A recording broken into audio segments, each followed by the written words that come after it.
Hello, thanks for stopping by. This is Darth Penn. Join me in taking a look at my recent manga and graphic novel pickups that I've obtained during the month of April. A lot of great series in here, I gotta say, and a few really good deals as well. So stick around and leave a comment in the comment section. Let me know what you think. Also, real quick, I know that a lot of us haven't been able to support our local comic book shops recently. Thanks a lot to the Amazon delivery drivers and the United States postal workers who have been delivering me all of these packages, and I'm sure you all feel the same, so big thank you to them. Alright, for this first series, right after I finished Monster by Urasawa, I wanted to jump into another series, and I thought that because it was only 8 volumes, I was going to give Pluto a try. I picked up this volume of Pluto right before Christmas of last year, right before I started buying gifts for everybody else, so I put the series on hold, and then always wanted to jump back into it. I had actually said in one of my earlier videos, should I read Pluto, or should I read 20th Century Boys? Well, on Facebook Marketplace, looking just last weekend, I had found all 8 volumes, let me turn this around, all 8 volumes of Pluto by Urasawa for $45. Check Facebook Marketplace, especially during times like this, where like there's not a lot of shops open. People are trying to make some money and getting rid of some good things. So I picked this up for $45 from an exchange locally, and yeah, they were brand new conditions. Great, absolutely amazing series. Urasawa just has a way of storytelling that I don't think anybody else has. The art is really good. It's definitely a lot of the characters between all of his series look very similar.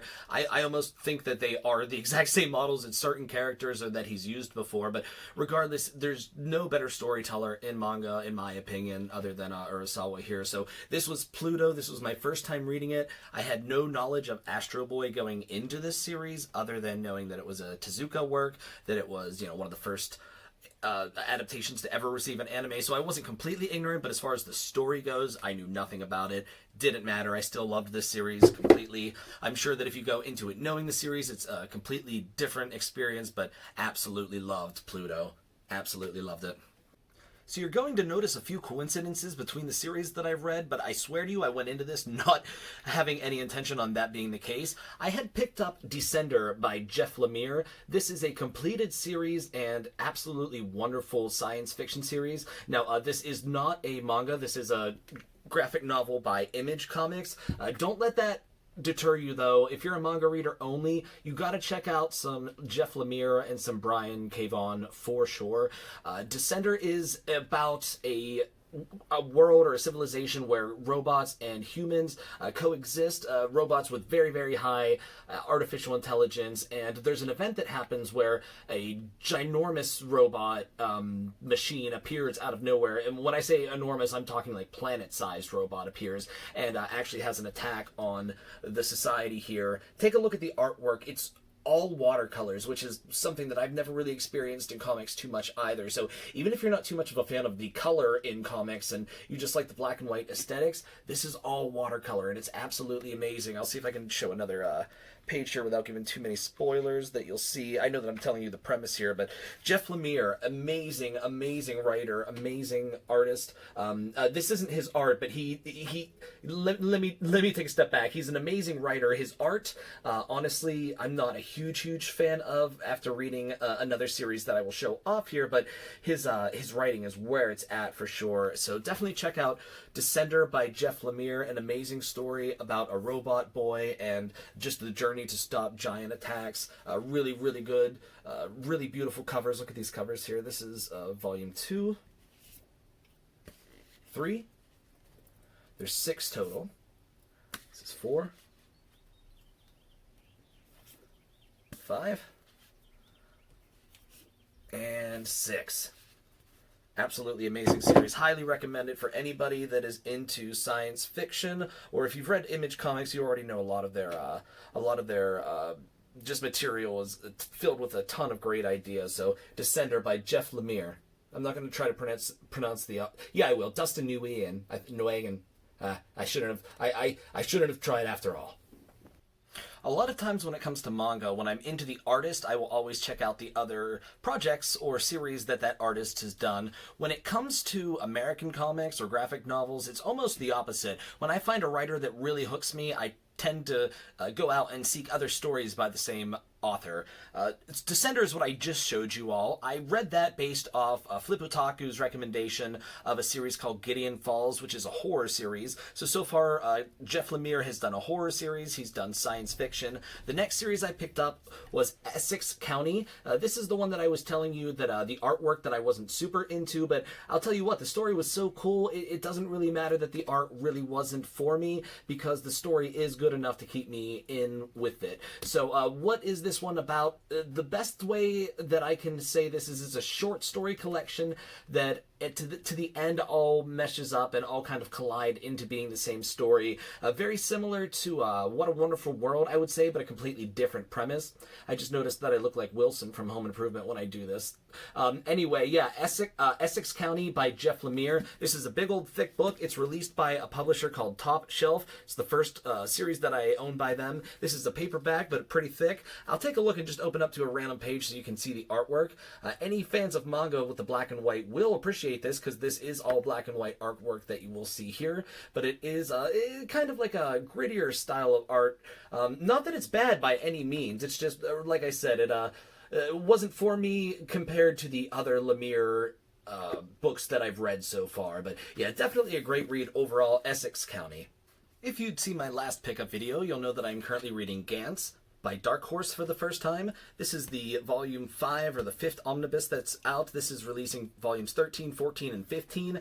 So far I've read volumes 13 and 14. I'm probably going to read 15 as soon as I'm done making this video, to be honest with you. I love Gantz. Super hyper-violent, super ultra-sexualized. Definitely earns the parental advisory sticker there for you all.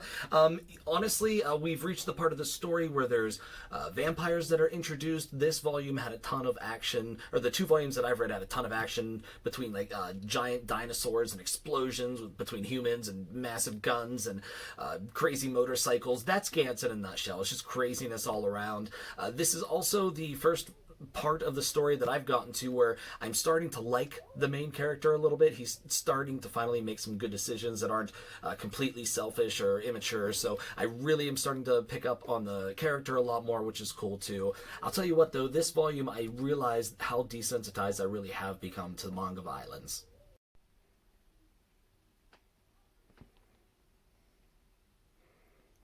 Aw, what a cute panda. And here's the updated Hiroya Oku shelf.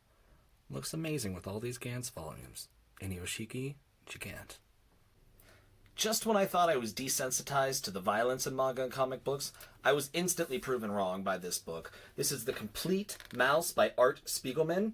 If you're familiar with comic books, this is probably going to be a familiar picture to you, as it's a very important comic, I believe, and it's been around since the 80s, so it's not new by any means, but it's new to me. I had never read this or really heard about it, but in the past month or so, I've seen this appear on at least 4 or 5 different top 10 graphic novels of all time lists, so I needed to check it out for that alone. It's a very deep read, very emotional read. If you know anything about the Holocaust, that's what this book is about. This is about the comic book author himself interviewing his father, which was a survivor of the Holocaust. One of the cool little gimmicks or tropes, if you will, about this manga is all of the Jewish people are drawn as mice, all of the Germans are drawn as cats, the Americans, dogs, etc. Almost on the same mind length or thought idea that George Orwell had with Animal Farm, how he did different social movements to different animals. Regardless, I thought it was a really cool concept, and it's like I said, it's definitely heartbreaking. It's not an easy read by any means. I read this in two parts in 2 days, so it took me a little bit just because it was rough to read. Not so much the way that it's written, but just the subject matter itself, obviously. Read this if you're an adult. I wouldn't recommend this for kids. Honestly, I wouldn't. Read it for 18 and older, but you know what? I've seen that this is showing up in a lot of school curriculums too, which I think is super, super cool. I wish that I would have read this in high school. I had a chance to visit the Holocaust Museum in the Smithsonian, or I believe it's in the Smithsonian, probably like 10, 12 years ago, and I remember that like it was yesterday. So definitely a really interesting way to learn about that demented point in history, but yeah, great takeaway. Really really good read. A lot of fourth wall breaking, whatever you call it, moments in this comic that are just mind-blowing as well. It really, really made you appreciate the medium of comic books. Also, real quick, for you fans of the actual physical books themselves, this is a hardcover book, and once you take the dust jacket off here, reveals just an awesome image with the title of the book there, and a super cool spine. Yeah, just really, really nice hardcover book altogether. Super nice quality. I got this on Amazon for, I want to say, $21 with a Prime special. More than worth it.